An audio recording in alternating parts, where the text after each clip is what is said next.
In this video, we will discuss how to build a DCF to value a biotech stock. We'll discuss what a DCF is, the building blocks of a DCF, and then walk through an example DCF model in Google Sheets. The model is linked in the description below, and it has more detail on how you can build your own DCFs for looking at companies for your own investing. So a DCF is one of the most common tools for valuing biotech stocks, and it's also the best way to learn what drives value in biotech and what moves stock prices. So if you're looking to learn more about biotech investing, or if you're interviewing for roles at hedge funds or other investment firms and don't know much about DCFs, then this will be a good introduction for you. So this is the formula for a DCF. Performing a DCF entails basically two main parts: projecting a company's future cash flows, and then discounting those cash flows to calculate the present value of the cash flows. So most of this video is going to focus on calculating the present value of cash flows here, or calculating these cash flows here. And then after we walk through that, we'll discuss why we calculate the present value, why we need to do that, and then how we can go about doing that. But first, here's a quick disclaimer. So DCFs are the most precise of the valuation techniques you'll use in biotech, but that does not necessarily mean they are accurate. They're more quantitative and more rigorous, but that doesn't necessarily make them better, so to speak. A DCF or any model is only as good as the assumptions that go into it. And for something like pre-revenue biotech, where there's so many assumptions that you need to make in order to do a DCF, there's no model that's going to be perfectly accurate, and there's going to be a big degree of modeling error in any model. So just to drive this point home, here's a quote from Charlie Munger and Warren Buffett, who are the two main people who run Berkshire Hathaway and two of the most successful investors of all time. And in this little quote here from 1996, they're talking about DCF models. And Charlie Munger says that Warren Buffett often talks about discounted cash flows, but I've never seen him actually do one. If it isn't perfectly obvious that an investment is going to work out well if you do the DCF, then he tends to move on to the next idea. And Buffett says it's true. If the value of a company as computed by a DCF doesn't just scream out at you, it's too close. And what they mean here is that there is a lot of uncertainty that it is inherently a part of a DCF, and there's a lot of modeling error. So your DCF should really be used to test the impact of assumptions that you feel strongly about, and it shouldn't be viewed as some sort of perfect way to calculate a company's value. And even two reasonable DCFs can have 20 or 30% difference in stock price, and it can be hard to tell exactly which one's right, just because there's so much variability in the assumptions. But just make sure you don't rely too much on DCFs. With that out of the way, now we're going to discuss the high-level steps involved in a DCF, and then with the foundation in place here, we'll look at the DCF model in a Google Sheet in a little bit more detail. And after that, if you want to learn even more about DCFs, there are a lot of comments in the Google Sheet that will explain more about each line item and how to forecast it. So the first step of a DCF is to forecast the cash flows, and then you have to discount those cash flows. So to forecast the cash flows, you start out with revenue, which are the sales that a company makes from selling products. And then you build an income statement where you subtract the expenses from the revenue, and then you get your operating income or operating profit.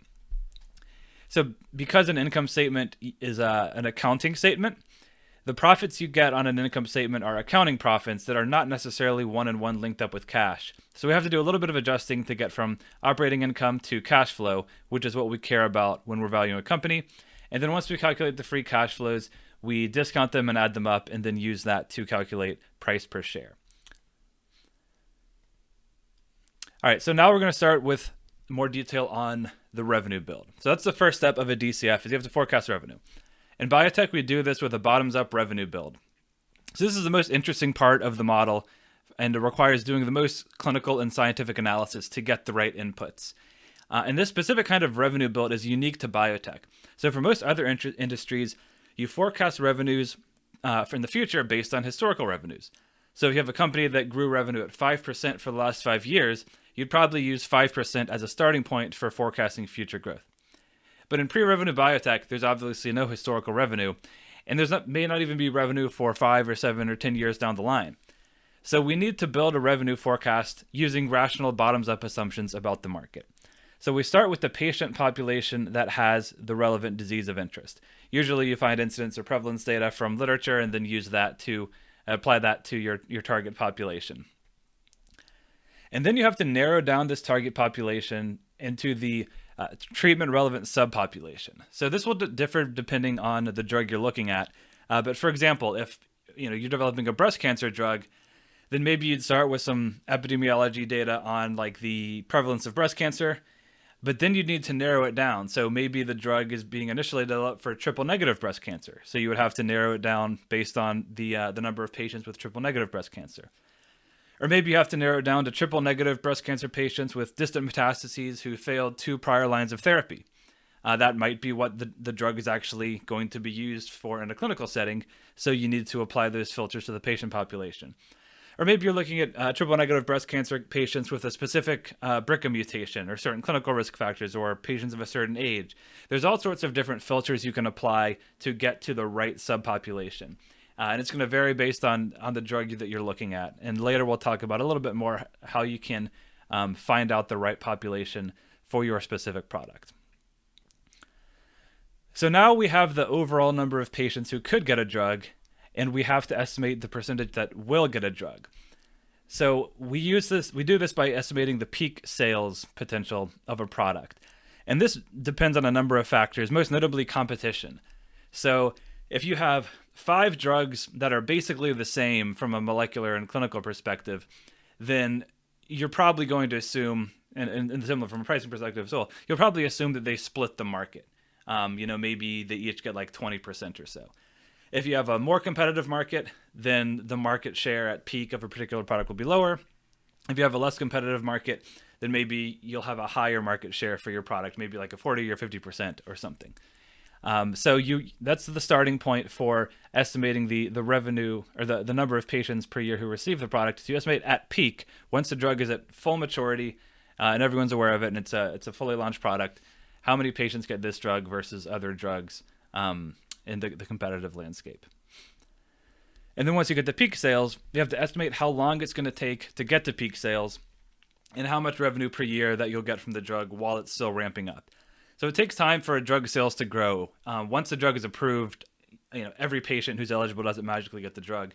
It takes time for physicians to become aware of the drug, to learn about the clinical data and what patients it's used for. It takes time to get insurance coverage, to get distribution working, et cetera, et cetera.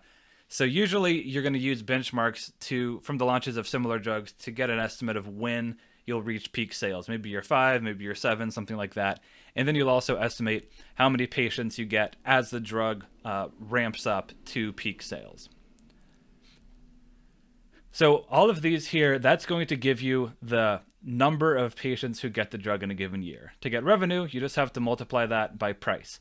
So you're going to estimate the pricing, usually using benchmarks from similar drugs, and then you'll multiply the price by the number of patients to get revenue. So that's the revenue build. Now, once we have the revenue, quick note here, before you move on to doing the income statement, you're going to need to do a revenue build for each major product and indication. So the definition of major product and indication is going to vary depending on the company. But if the company has a couple drugs in the pipeline and they're all in the clinic, you'll want to model at least the ones that are like in mid or early stage clinical studies. So if you have a company that's developing, this breast cancer drug in phase 2, and then let's say they have a phase 1, or they're working at it in ovarian cancer in an earlier stage study, you'll probably want to model out that ovarian cancer product as well. Now, if the ovarian cancer program, or maybe they have like a lung cancer program that's still earlier, like maybe the discovery stage, then maybe you won't model that out explicitly.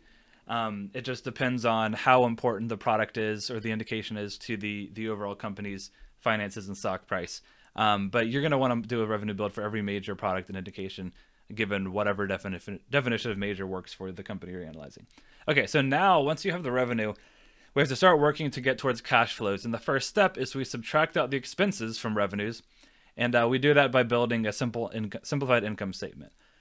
So the income statement is one of the main financial statements of a company. The companies put it together in accordance with generally accepted accounting principles. It's an accounting document. So it gets you operating income and net income, which are accounting metrics. They're not exactly lined up with cash flow, but they're a decent enough starting point that it's worth calculating these income statement metrics before you get to your cash flow. So there's three main buckets of expenses that you're going to subtract from revenue. Cost of goods sold, or Cogs, research and development, or R&D, and then SG&A, which stands for selling, general, and administrative expenses. So Cogs are the costs that you incur making the product that you sell. So the costs of buying raw materials to manufacture the product, the cost of paying the workers who run the manufacturing plant, things like that.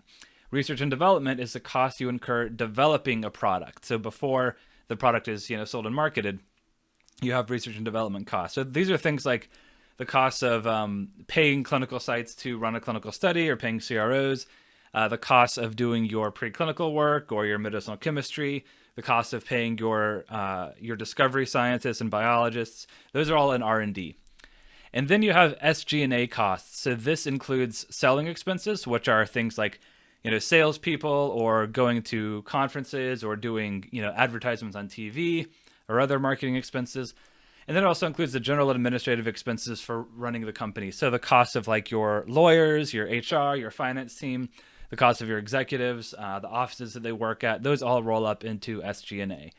So you subtract these three main expenses from revenue, and then that gets you your operating income.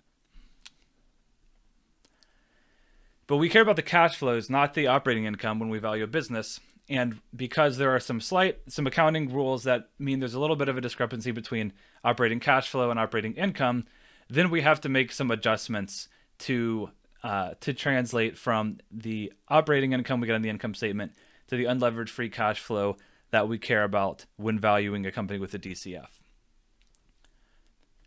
Then once we have those cash flows, we get the present value of the cash flows, and then we calculate ultimately price per share based on that information.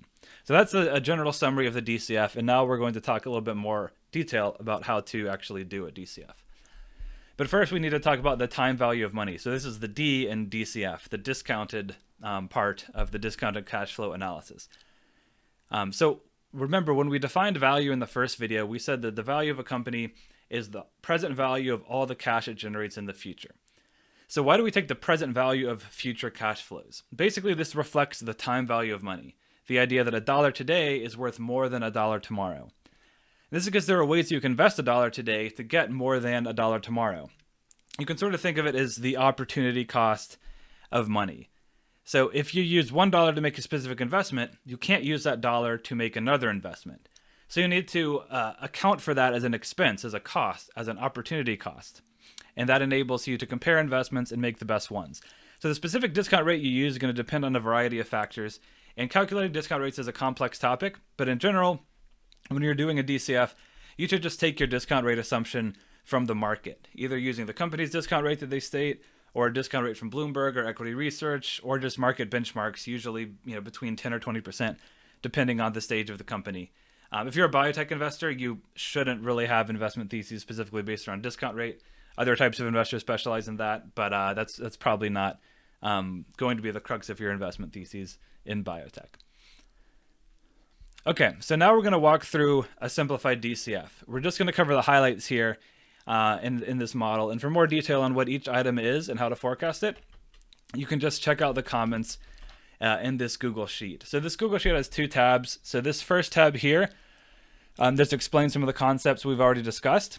And then as we are, this is a simplified DCF here, we also talk about some commentary on additional complexity or granularity that you might want to build into a model if you're doing this for a fund or for a company, or if you're doing it for yourself and just want to be a little bit more rigorous. So that's the first tab. And the second tab is the actual DCF model.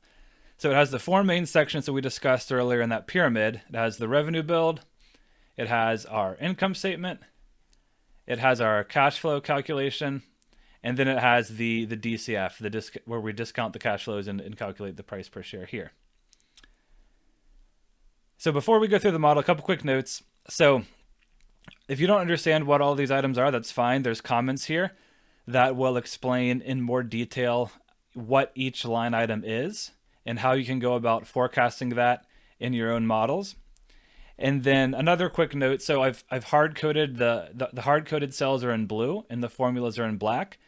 So this is just a modeling best practice that I picked up in my first job in banking. It makes it easier to audit formulas and calculations, makes it easier for others to follow the model, and then it reduces the chances that somebody comes in and breaks your model by like hard coding a formula that flows through to the rest of the model. So you don't need to do this, but it's just a best practice that you might use if you do a lot of modeling, collaborative modeling in your job.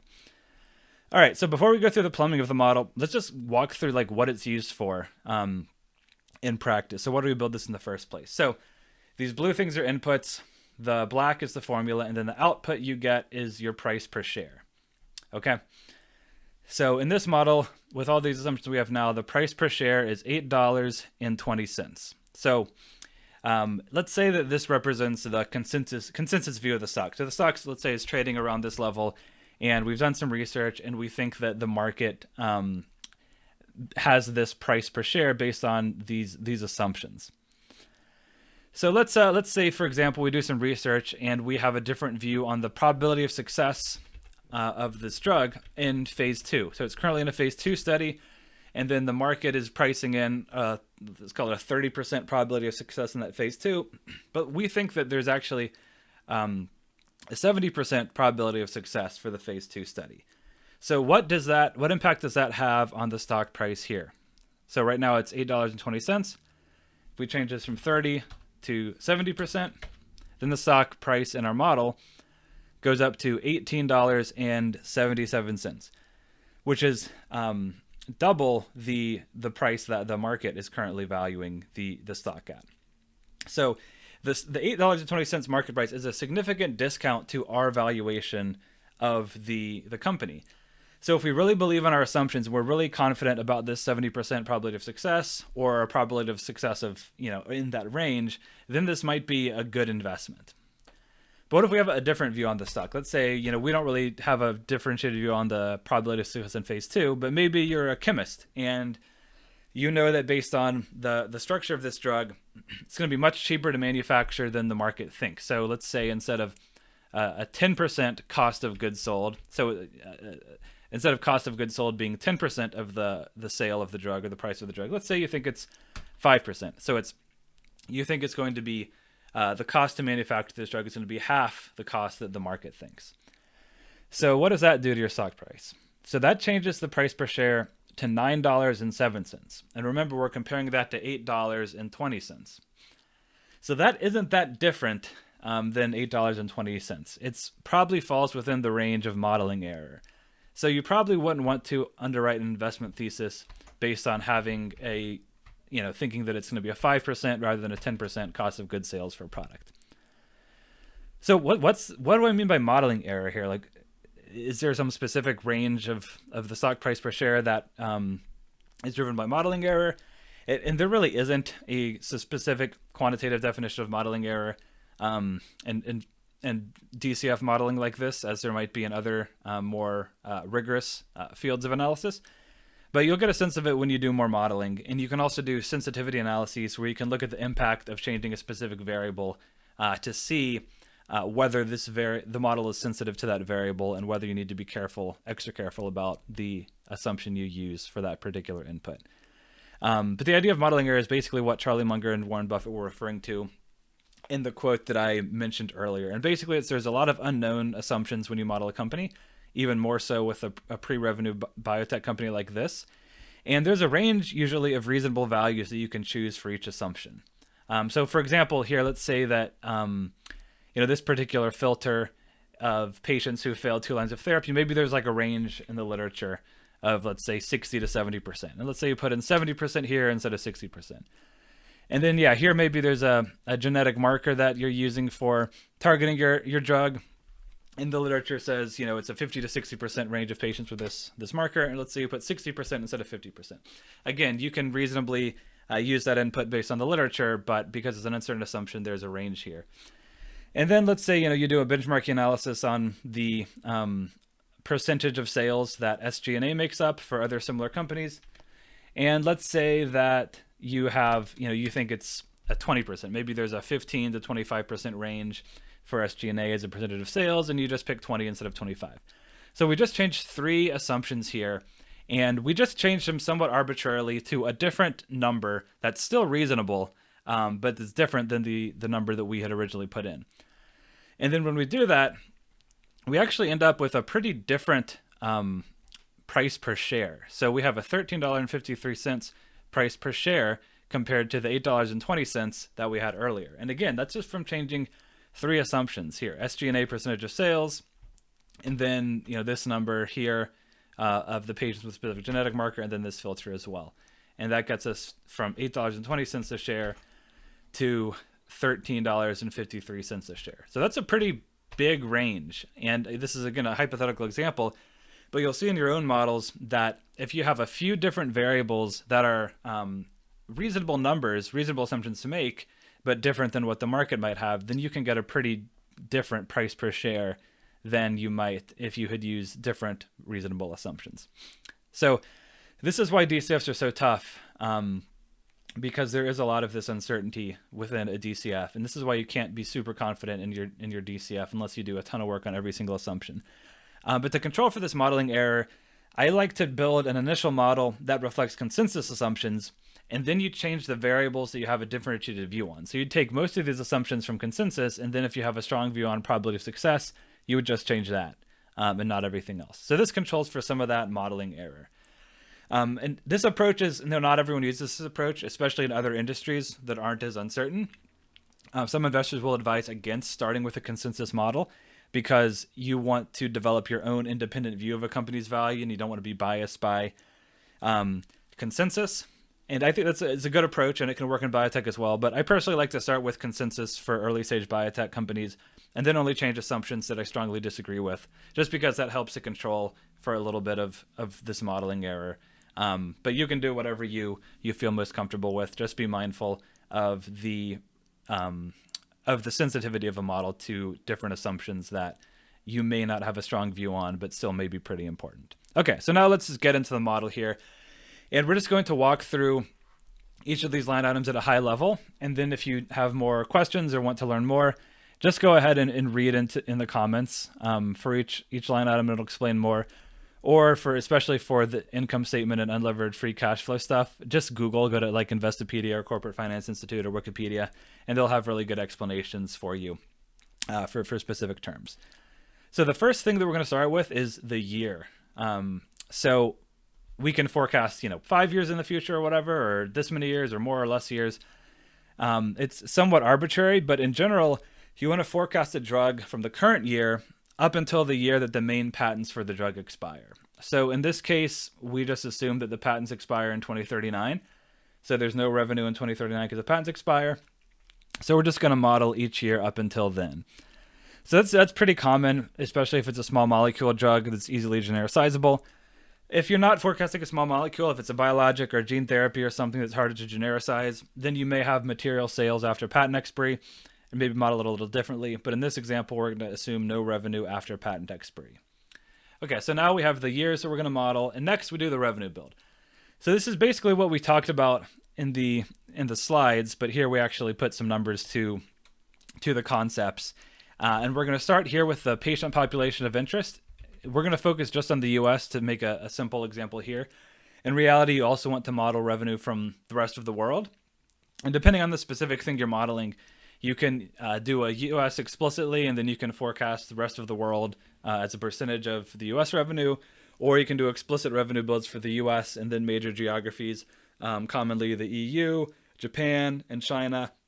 Or you can just explicitly model for some products and not explicitly model it for others. But here, we're just going to do the US for simplicity. So we start with the US population. Then we do the US population that has insurance.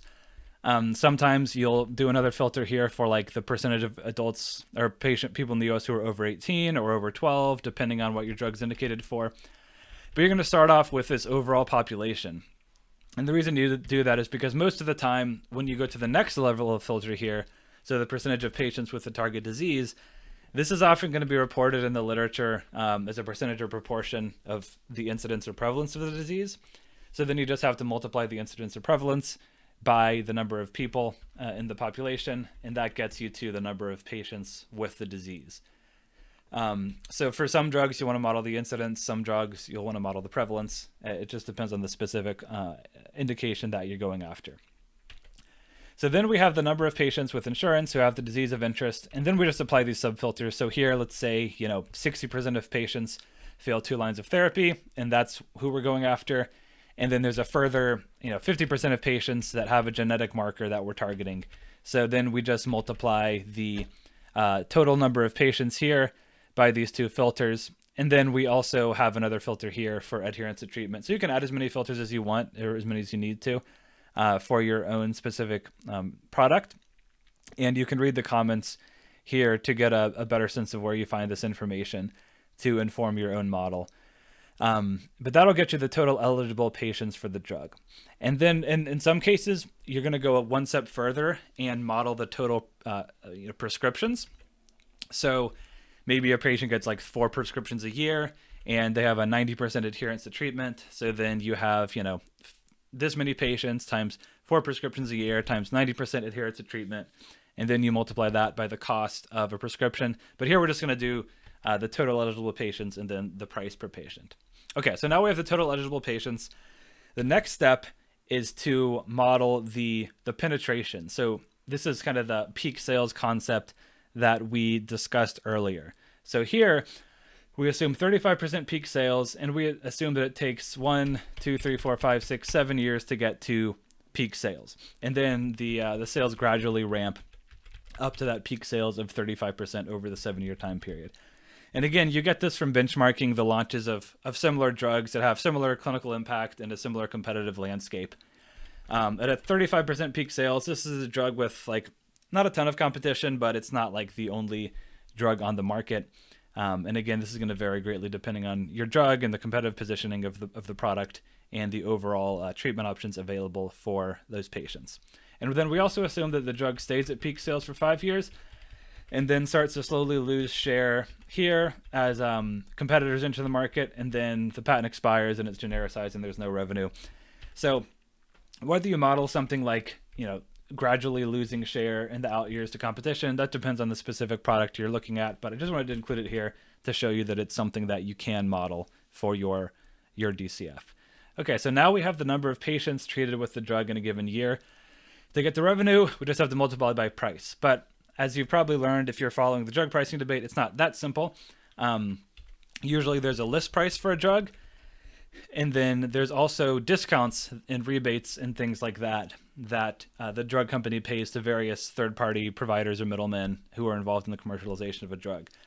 So the actual price that a manufacturer receives for the drug is going to be lower than the list price, and there's a thing called the gross to net discount that reflects that phenomenon.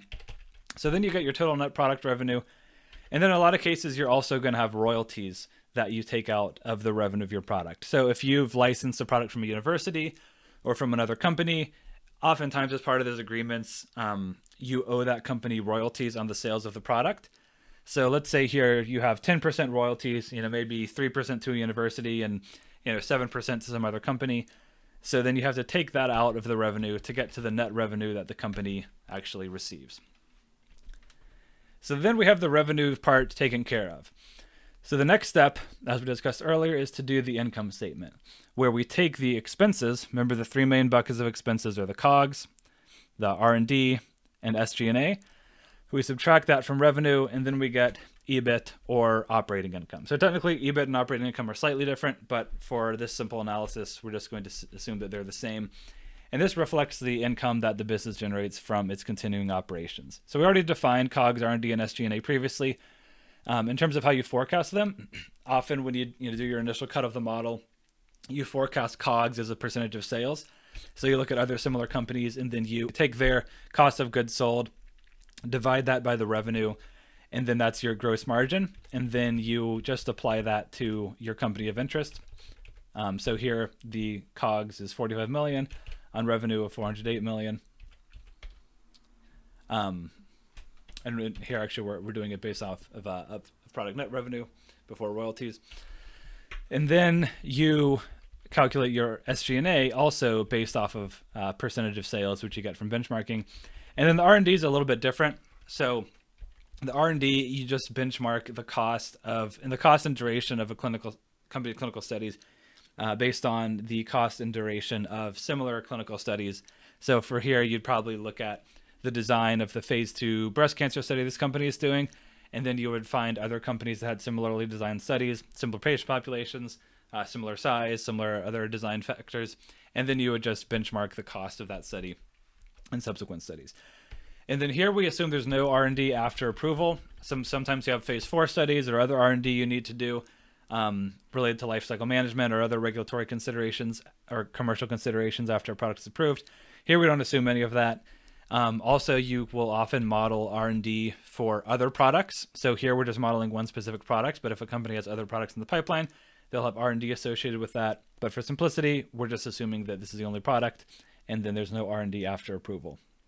Okay, so those are the main 3 expenses in the income statement that we use to get to EBIT.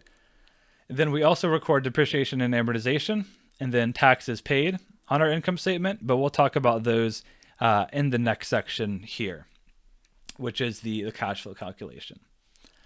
So I mentioned that the income statement doesn't record cash exactly because the income statement is calculated and put together in accordance with accounting rules, and accounting rules are not necessarily intended to calculate the cash that goes in and out of the business. There's a couple different adjustments you need to make, and we do these adjustments here.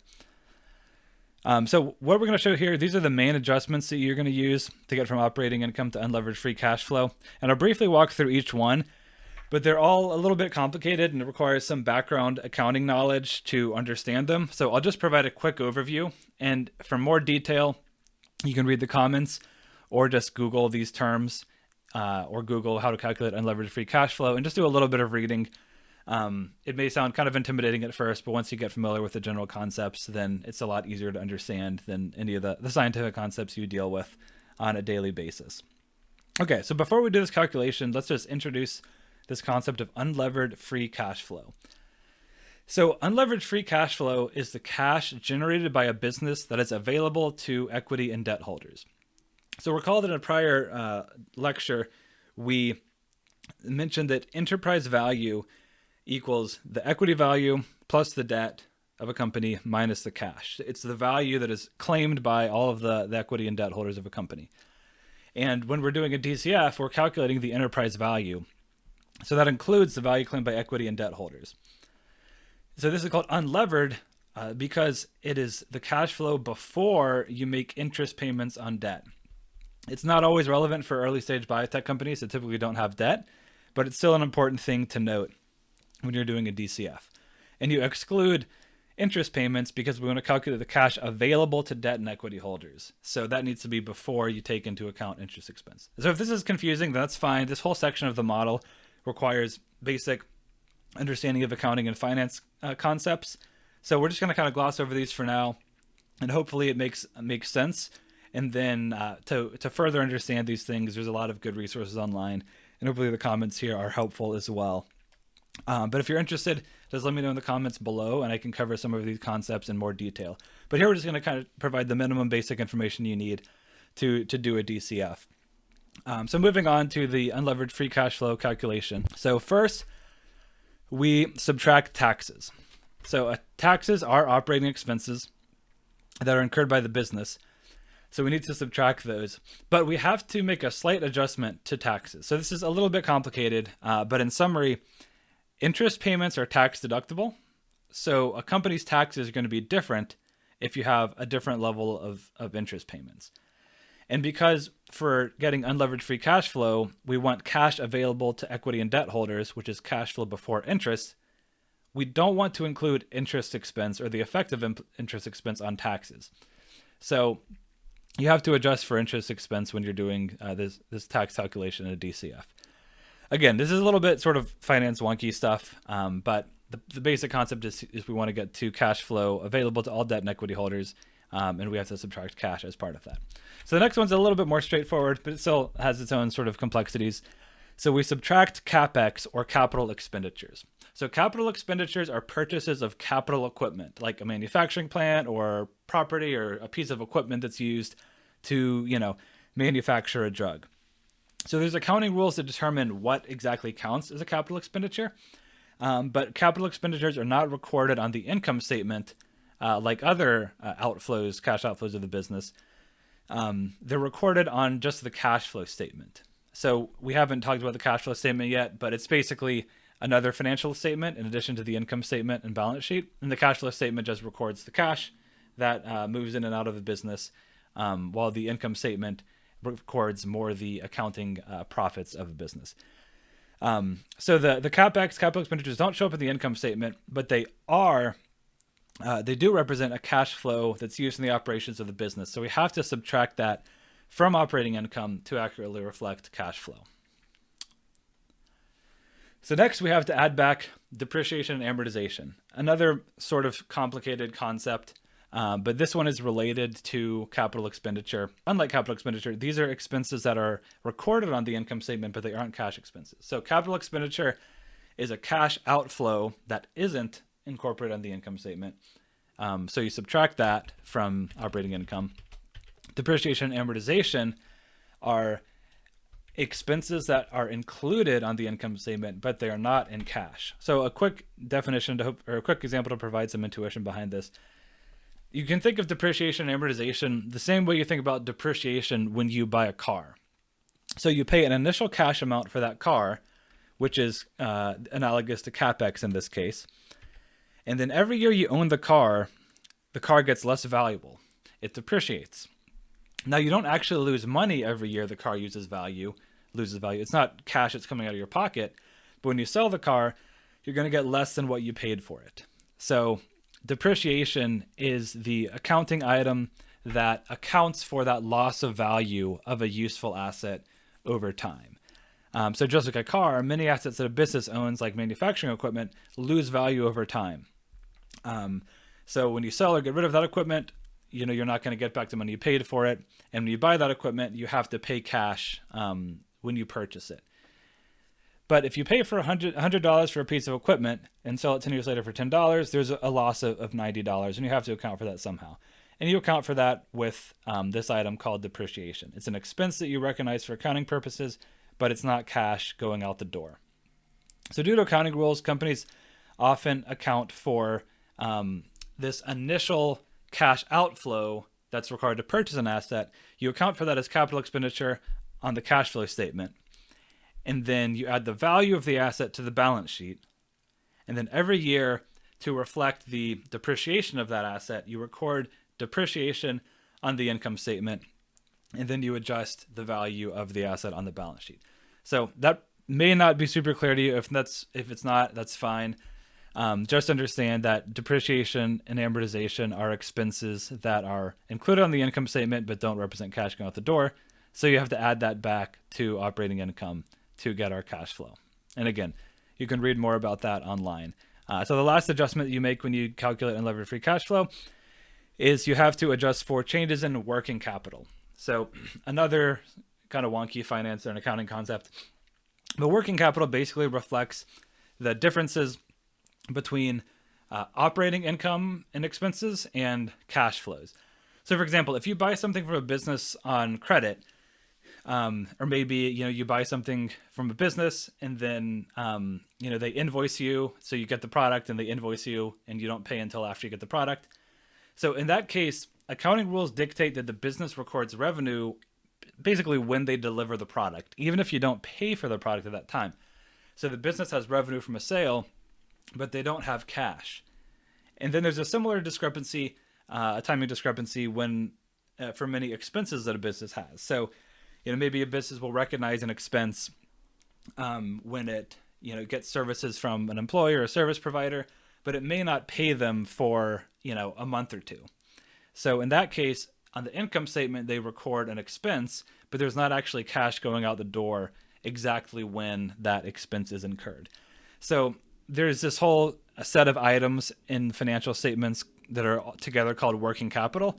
And these are basically just items that adjust for the timing discrepancy between when revenue or expenses are recognized from an accounting perspective and when the cash goes in or out of the business that's associated with that. So if that didn't all make sense, That's fine. This whole DCF thing, the whole financial part of it here, is a little bit complicated if you're not familiar with the terms and definitions. But once you understand it, it's very straightforward to do it, and it's going to be the same for every company pretty much, the mechanics of this.